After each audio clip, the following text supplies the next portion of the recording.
എം.ടി. വാസുദേവൻ നായരുടെ വിയോഗത്തിൽ ഏറെ വൈകാരികമായി പ്രതികരിച്ച നടൻ മമ്മൂട്ടിയുടെ പോസ്റ്റ് ഇപ്പോൾ ശ്രദ്ധ നേടുകയാണ്. തന്റെ ഫേസ്ബുക്ക് പോസ്റ്റിലൂടെയായിരുന്നു നടന്റെ പ്രതികരണം. നിരവധി സിനിമകളിൽ ഒരുമിച്ച് പ്രവർത്തിച്ച ഇരുവരും സിനിമയ്ക്ക് പുറത്തും സൗഹൃദം സൂക്ഷിച്ചിരുന്നു. മമ്മൂട്ടിയുടെ പോസ്റ്റിന്റെ പൂർണ്ണരൂപം ഇങ്ങനെയാണ്: ചിലരെങ്കിലും പറയാറുണ്ട് എം.ടി. ആണ് മമ്മൂട്ടിയെ കണ്ടെത്തിയതെന്ന്. കാണാൻ ആഗ്രഹിച്ചതും അതിനായി പ്രാർത്ഥിച്ചതും അങ്ങനെ അദ്ദേഹത്തെ കണ്ടെത്തിയതും ഞാനായിരുന്നു. കണ്ട ദിവസം മുതൽ ആ ബന്ധം വളർന്നു.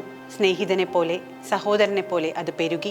4-5 മാസം മുൻപ് എറണാകുളത്ത് ഒരു പ്രോഗ്രാമിനിടയിൽ കാലിടറിയ അദ്ദേഹത്തെ പിടിക്കാനാഞ്ഞ എൻ്റെ നെഞ്ചിൽ ചാഞ്ഞു നിന്നപ്പോൾ ആ മനുഷ്യൻ്റെ മകനാണ് ഞാനെന്ന് എനിക്ക് തോന്നി. ആ ഹൃദയത്തിൽ ഒരിടം കിട്ടിയതാണ് സിനിമാ ജീവിതം കൊണ്ട് എനിക്ക് ലഭിച്ച ഏറ്റവും വലിയ ഭാഗ്യം. അദ്ദേഹത്തിൻ്റെ ആത്മാംശമുള്ള നിരവധി കഥാപാത്രങ്ങളെ ഞാൻ അവതരിപ്പിച്ചിട്ടുണ്ട്. അതൊന്നും ഓർക്കുന്നില്ലിപ്പോൾ. ഒരു യുഗപ്പൊലിമ മങ്ങി മറയുകയാണ്. എൻ്റെ മനസ്സ് ശൂന്യമാകുന്നത് പോലെ തോന്നുന്നു.